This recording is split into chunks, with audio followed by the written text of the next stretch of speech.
प्यारे बच्चों, आज का क्लास बहुत ही ज्यादा इंपॉर्टेंट है उन सभी स्टूडेंट के लिए जो 5 फरवरी को इंग्लिश का पेपर देने वाले हैं, क्योंकि आज के क्लास में हम देने वाले हैं आपको क्लास 12th इंग्लिश का 30 मोस्ट इंपॉर्टेंट ऑब्जेक्टिव क्वेश्चन। ये सारे के सारे ऐसे ऑब्जेक्टिव है जो आपके बोर्ड एग्जाम में हर एक बार पूछे जाते हैं। तो भाई आज के क्लास को आप सभी बिल्कुल ध्यान से देखिएगा और आज के क्लास में दिए जाने वाले सारे प्रश्नों का आंसर को आप अच्छे से याद भी कर लीजिएगा। ओके, तो चलिए क्लास को स्टार्ट करते हैं। और पहला नंबर सवाल देखिए आपके फोन के स्क्रीन पर है, आप सही सही आंसर को चैट सेक्शन में लगाते चलिएगा। देखिए पहला नंबर सवाल क्या कर रहा है, my experiment with truth is written by. अब आप बताओ जी, माई एक्सपेरिमेंट विथ ट्रूथ जो है उसके लेखक का क्या नाम है? अब्दुल कलाम आजाद, जवाहरलाल नेहरू, सरदार पटेल या फिर महात्मा गांधी? तो आपको भी पता होना चाहिए सत्य के साथ मेरे प्रयोग के जो लेखक हैं वो है महात्मा गांधी, इसीलिए ऑप्शन डी राइट आंसर हो जाएगा। 1 का डी लगा लो जी, बिल्कुल करेक्ट आंसर हो जाएगा। और इन सारे प्रश्नों को भाई अच्छे से याद करते चलो।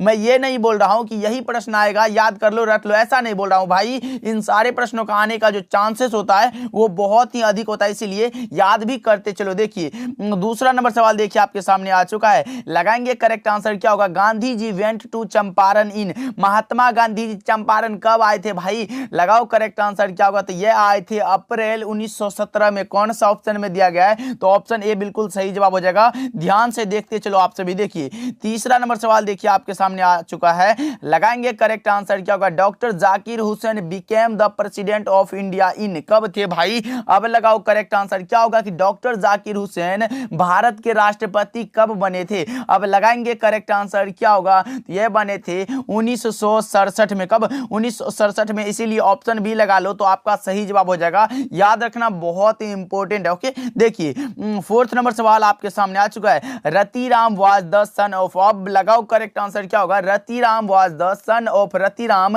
किसका पुत्र था ये पूछा गया आप सभी से। लगाओ करेक्ट आंसर क्या होगा। सोहनलाल रतिराम, मोहनलाल रतिराम, देवनलाल रतिराम या फिर हीरो लाल रतिराम? क्या होगा इसका करेक्ट आंसर? फटाफट से आप लगाओ। तो 4 का करेक्ट आंसर होगा कौन सा? तो Sohanlal Ratiram, option A right answer है। 4 का ए इज द करेक्ट आंसर। फटाफट से आप आंसर लगाते चलो। देखिए पांचवा नंबर सवाल आपके सामने आ चुका है, लगाएंगे करेक्ट आंसर क्या होगा। और अभी तक आप लोगों ने चैनल को सब्सक्राइब नहीं किया, नए जुड़ रहे हो भाई, सब्सक्राइब जरूर करना। हम आपके लिए ऐसे ही वैसे भी मैंने फिजिक्स में 180 ऑब्जेक्टिव दिया था, जिसमें कि 45 प्लस ऑब्जेक्टिव आपके बोर्ड एग्जाम में पूछा गया था भाई। अब क्या चाहिए, 35 का आंसर देना था फिजिक्स में, यहाँ तो 45 पूछा गया था एक ही वीडियो से। तो अब आपको क्या चाहिए, बस हमारे साथ जुड़ जाओ भाई। और जो है आप अपना प्यार और सपोर्ट ऐसे ही बनाए रखो। देखो Martin Luther King Junior belong to, कहां के रहने वाले थे मार्टिन लूथर किंग, ये पूछा गया आप सभी से। लगाओ करेक्ट आंसर क्या होगा। तो ये थे यूनाइटेड स्टेट ऑफ अमेरिका के। कौन सा ऑप्शन में दिया गया? तो 5 का जो है ऑप्शन नंबर ए बिल्कुल करेक्ट आंसर हो जाएगा। 5 का ए इज द करेक्ट आंसर। चलिए 6 नंबर सवाल देखिए आपके सामने आ चुका है, Nobel prize for peace was given to Martin Luther King Junior in, कब दिया गया था भाई? नोबेल प्राइज जो दिया गया था मार्टिन लूथर किंग को, किस पर? तो शांति के लिए। और कब दिया गया था ये पूछा गया आप सभी से। तो क्या लगा रहे हो, लगाओ करेक्ट आंसर क्या होगा। यह दिया गया था 1964 में।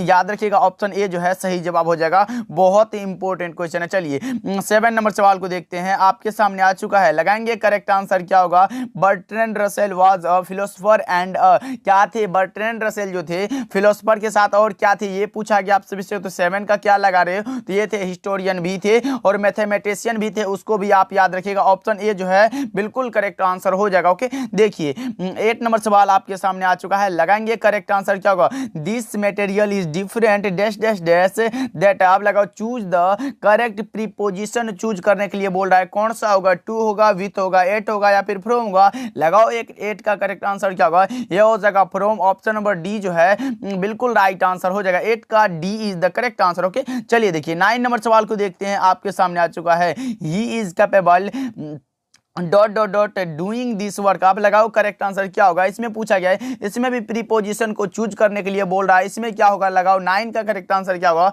इसमें हो जाएगा कौन सा? ऑफ हो जाएगा, he is capable of doing this work. Okay, option number A is the correct answer. चलिए 10 नंबर सवाल देखिए आपके सामने आ चुका है, सी इज मोस्ट ब्यूटीफुल गर्ल। अब चूज द करेक्ट आर्टिकल पूछा गया, आर्टिकल पूछा गया ए एंड द, कौन सा होगा। यह हो जाएगा she is the most beautiful girl. कौन सा हो जाएगा? तो 10 का करेक्ट आंसर हो जाएगा द हो जाएगा, ऑप्शन सी राइट आंसर हो जाएगा। चलिए 11 नंबर सवाल देखिए आपके सामने आ चुका है, चूज द करेक्ट स्पेलिंग पूछा गया है, कौन सा करेक्ट स्पेलिंग है विटामिन का, कौन सा करेक्ट है ये पूछा गया है। तो आपको भी पता होगा ऐसे विटामिन होता है VITAMMIN, कौन सा होगा VITAMIN, कहाँ दिया गया VI, ये तो गलत है, VITA ये भी गलत है, VITAMIN ऑप्शन सी में दिया गया भाई, लगा लो ये VETA ये भी गलत है, ऑप्शन सी लगा रहे हो आप, तो आपका करेक्ट आंसर है भाई, अच्छे से याद कर लो। चलिए 12 नंबर सवाल को देखते हैं, choose the correct spelled word, कौन सा, इसमें भी स्पेलिंग पूछा गया, कौन सा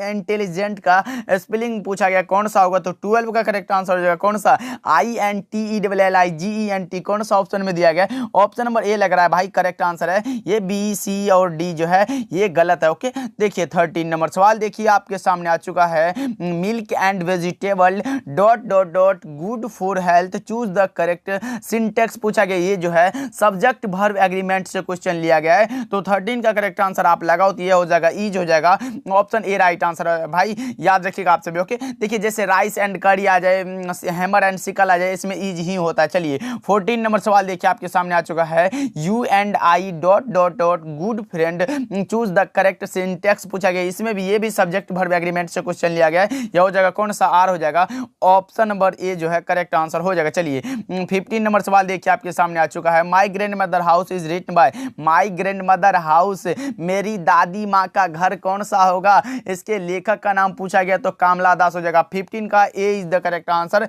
याद रखिएगा आपसे भी। चलिए देखिए 16 नंबर सवाल देखिए आपके सामने आ चुका है, the poet was wearing, poet जो थे वो किस में थे ये पूछा गया आपसे भी, लगाओ करेक्ट आंसर क्या होगा 16 का, तो मैं बता दूं इसका जो राइट आंसर हो जाएगा वो हो जाएगा पैजामा भाई, ऑप्शन ए राइट आंसर, जो कि स्नेक चैप्टर से लिया गया है। स्नेक चैप्टर के लेखक की बात कर ले तो वो हैं D.H. लॉरेंस, ऑप्शन नंबर अभी लगा लो ए, फिलहाल सही जवाब हो जाएगा। चलिए 17 नंबर सवाल देखिए आपके सामने आ चुका है, मेकाविटी द मिस्ट्री कैट, आपको भी पता होगा भाई चैप्टर का ही नाम है, तो क्या लगा रहे हो, डॉग तो नहीं होगा, लायन भी नहीं होगा, तो कौन सा हो जाएगा कैट हो जाएगा, ये रेट नहीं होगा, ऑप्शन सी राइट आंसर है, 17 का सी इज द करेक्ट आंसर। चलिए 18 नंबर सवाल देखिए, John Donne is a poet, John Donne जो थे कवि थे वो कैसे कवि थे आप बताओ आपसे भी, नेचर थे, मेटाफिजिकल थे, कैवेलियर थे या फिर रोमांटिक थे, ये थे मेटाफिजिकल यानी कि आध्यात्मिक कवि माने जाते हैं, इसीलिए 18 का जो है option number B right answer हो जाएगा, याद रखिएगा आपसे भी। चलिए देखिए 19 नंबर सवाल को देखते हैं आपके सामने आ चुका है,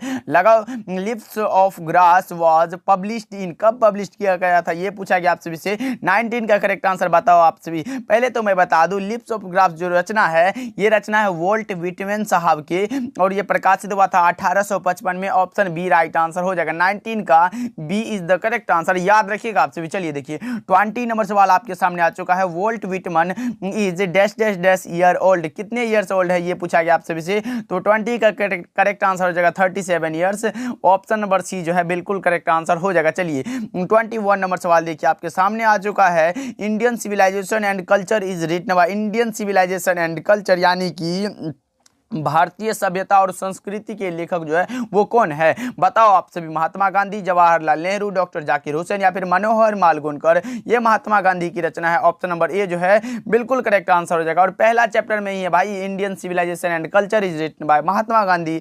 चलिए देखिए 22 नंबर सवाल देखिए आपके सामने आ चुका, John Donne is a poet, ये तो अभी आया था भाई, अभी तो मैंने बताया, ये तो आध्यात्मिक कवि हैं, option number B right answer, ये क्वेश्चन 2 बार रिपीट हो गया, याद रखिएगा आपसे भी, ऑप्शन बी राइट आंसर। चलिए 23 नंबर सवाल देखिए आपके सामने आ चुका है, Walter de la Mare was born in year, Walter de la Mare का जो जन्म हुआ था वो किस वर्ष हुआ था ये पूछा गया है, 23 का करेक्ट आंसर क्या लगा रहे हो आप सभी, ये हुआ था 25 अप्रैल 1873 को, कब ये भी याद रखिएगा 25 अप्रैल हुआ था, 25 अप्रैल 1873 को हुआ था, कौन सा, तो ऑप्शन नंबर सी में दिया गया राइट आंसर हो जाएगा। चलिए नेक्स्ट सवाल क्यों बढ़ते हैं, आपके सामने आ चुका है 24 नंबर सवाल आपके सामने आ चुका है, लेट्स वॉच अ फिल्म कौन सा होगा इसमें पूछा गया है, लगाओ 24 का करेक्ट आंसर क्या होगा, सेल भी होगा, डोंट भी होगा, डू भी होगा या फिर अरेंट भी होगा, यह हो जाएगा सेल भी, जो कि 24 का जो है ऑप्शन नंबर ए हो जाएगा राइट आंसर, याद रखिएगा आपसे भी। चलिए देखिए नेक्स्ट सवाल क्यों बढ़ते हैं, 25 नंबर सवाल आपके सामने आ चुका है, choose the correct spelled word, spelling पूछा गया है, कौन सा स्पेलिंग सही जवाब है ये पूछा गया आपसे। तो 25 का करेक्ट आंसर लगाओ।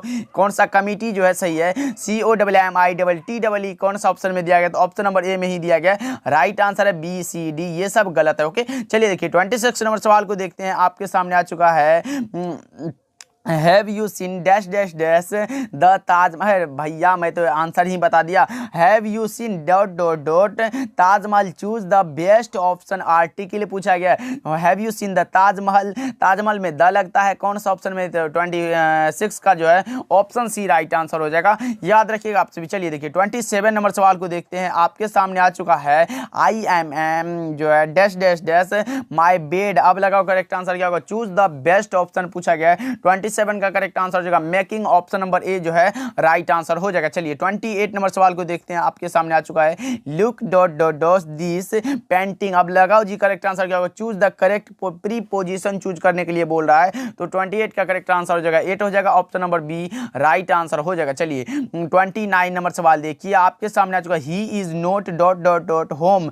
अब लगाओ होम के लिए कौन सा यूज करते हो भाई, तो एट होम होता है ना, option number C right answer है। बड़ा आसान सा सवाल है, 29 का जो है ऑप्शन C राइट आंसर हो जाएगा। चलिए 30 नंबर सवाल देखिए और आज के क्लास का लास्ट सवाल है। लगाएंगे करेक्ट आंसर क्या होगा, SEBI's hobbies was collecting. SEBI's का जो शौक था वो किसको इकट्ठा करना था, वो गट्स यानी कि लौकी को इकट्ठा करना था। ऑप्शन नंबर ए जो है सही जवाब है। 30 का ए इज द करेक्ट आंसर। याद रखिएगा बहुत ही इंपॉर्टेंट है। ओके तो चलिए आज का क्लास आपको कैसा लगा ये कमेंट करके बताइएगा, और इस 30 ऑब्जेक्टिव को आप जरूर अच्छे से याद करके जाना भाई। बोर्ड एग्जाम में आने वाला सब सवाल ऐसा ही होता है, इसलिए याद कर लीजिएगा। मिलते हैं अगले क्लास में। चैनल पे नए जुड़े हैं तो सब्सक्राइब करके जुड़ जाइए। ऐसे ही हम आपके लिए इंपॉर्टेंट क्लासेस अपलोड करते रहते हैं। मिलते हैं अगले क्लास में।